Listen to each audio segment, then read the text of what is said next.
the isolated mega-tower right now, on a premium plot in Dubai Marina, a 200-meter hyper-luxury skyscraper is sinking into the desert sand, not because it was poorly built, and not because of maintenance neglect. It is happening because the very ground beneath the marina is shifting, and the developer who cleared $840 million in condo sales may have known the foundation was moving before the final contract was signed. 3 inches. That is exactly how far this elite residential tower has dropped since 2016. A vertical palace worth more per square foot than almost any other address in the UAE, sliding downward at a rate its own engineers never saw coming. What that silence has cost the wealthy expats inside is only now coming to light. The audacious beat it started with an ambitious developer named Tariq Al-Mansour. In 2012, he made what he called the most audacious bet in the history of Gulf real estate. He paid $36 million for a prized waterfront site in Dubai Marina, a dense, high-stakes strip of reclaimed land pinned between the Persian Gulf and the artificial canal. He promised an elite branded tower where billionaires could ride an ultra-high-speed car elevator directly into their living rooms, naming the lift system the Mansour Vader. He licensed a legendary European supercar brand to plaster its name across the facade. The original budget was $560 million, all 132 hyper-luxury units pre-sold instantly. Prices started at $6.5 million, peaking at a staggering $32.5 million for the 4-story penthouse. Buyers believed every single line in the glossy brochure. The engineering models checked out, the permits were approved, and the concept worked flawlessly on paper. But here is what nobody told those investors. Before the first resident parked their Ferrari on the 50th floor, satellite radar data was already picking up something highly unusual. The marine sand and deep sandstone layers weren't holding. The vulnerability was built in from day one. The timeline of differential, settlement every single floor, structural column, and foundation pile in a 200-meter skyscraper is locked into a single rigid system.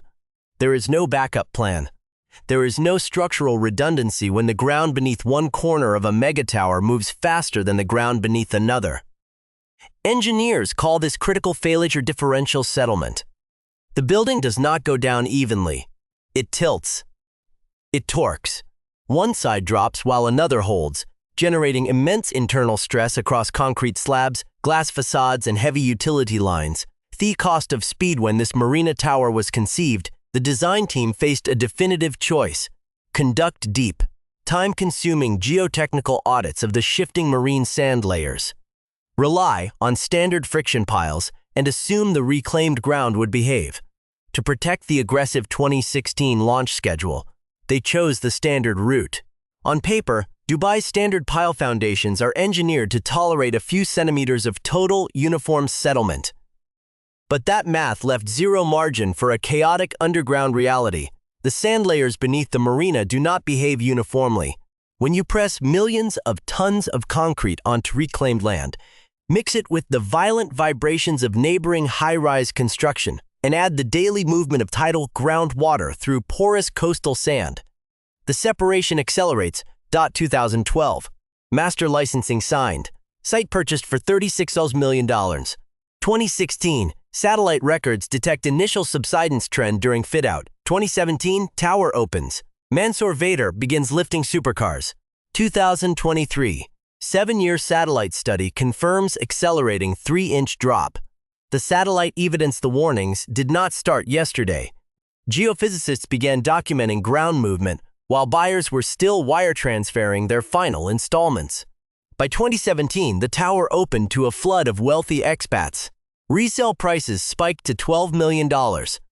By 2023, regional researchers utilizing European radar satellites, capable of measuring surface displacement down to a single millimeter, completed a 7-year continuous monitoring project. The data was absolute. Dozens of structures along the reclaimed sectors were moving, but this specific luxury tower showed one of the highest rates of subsidence in the entire zone. The study concluded with a chilling sentence: there are no indications that the subsidence will come to a stop, yet no independent structural audit was made public. The marketing remained unchanged. The ground had moved, but the silence was total. The reclaimed shoreline parallelasto understand the sheer scale of the risk. You only have to look down the coast. The structural physics governing these super tall towers do not care about luxury branding or premium postcodes. When massive weight meets unstable ground, the outcome is dictated purely by geology. Across Dubai's most exclusive waterfront developments, from the dense clusters of the Marina to the artificial fronds of the Palm and the massive projects in Business Bay, the underlying challenge is identical. Engineers are fighting a constant battle against reclaimed land, shifting sand dunes, and high salinity groundwater. These silent distortion when a building suffers from differential settlement. The symptoms do not appear overnight as a catastrophic collapse. Instead, the tower undergoes a slow, agonizing process of material fatigue, glass fatigue. As the core of the building tilts by even a fraction of a degree, the rigid aluminum and glass curtain walls are placed under intense shear stress. Superheated by the desert sun, the glass expands, while the twisting frame pinches it. The result? Spontaneous shattering incidents high above the street, waterproofing failures. Ground shifting ruptures the delicate subterranean seals, allowing highly corrosive, salty Gulf groundwater to seep into the lowest basement levels. Once inside, it attacks the steel rebar inside the foundation piles. Thermal expansion loading. In the UAE, daytime temperatures routinely surpass 45 degrees Celsius. A building that is already structurally stressed by uneven sinking must also endure the massive daily expansion and contraction of its concrete shell. The structural margin of safety is chipped away, millimeter by millimeter, by forces completely hidden from public view. While older low-rise districts across the region have strict municipal oversight for aging foundations, these ultra-modern, hyper-luxury developments occupy a unique historical window. Built rapidly during the peak of the property boom, many are less than 15 years old. They sit in a regulatory blind spot where continuous satellite radar monitoring is not mandated by standard building codes. Buyers look at the gleaming, polished marble lobbies, completely unaware of the immense, twisting stresses building up inside the structural columns right beneath their feet. Inside the silent tower, the reality of living inside a sinking multi-million-dollar asset is defined by a quiet, mounting dread. No one wants to speak out publicly. In the high-stakes world of Dubai luxury real estate, a single public admission of structural instability instantly zeroes the valuation of a penthouse. The owners are trapped by their own net worth. Rizal blind spot consider the position of an international hedge fund manager or a European tech expat who purchased a secondary market unit in the tower in early 2024. They were handed the exact same marketing materials generated during the 2016 launch. The brochures promised absolute structural perfection, timeless German-engineered design, and an unshakable asset class. The sales agents showcased the seamless operation of the Mansour Veytor, the pristine infinity pools, and the panoramic views of the Arabian Gulf. The ground beneath the building had already shifted 3 inches, but the transaction proceeded with zero structural disclosures. The cost of the Nun One owner, a European logistics executive who invested $9 million into a high-floor duplex, agreed to speak under strict anonymity. Her name is recorded in the Dubai Land Department registry, but her financial survival depends on her silence. You don't find out from the developer. You don't find out from the building management. I found out about the satellite subsidence data through an international engineering journal, shared in a private WhatsApp group. It is a terrifying realization. You look out at the Marina skyline from your living room, and you suddenly realize your home is not the immovable fortress you were sold. It is moving, and nobody can tell you when it will stop. The symptoms are subtle but persistent. Doors that suddenly catch on their frames as the concrete structure undergoes micro-warping.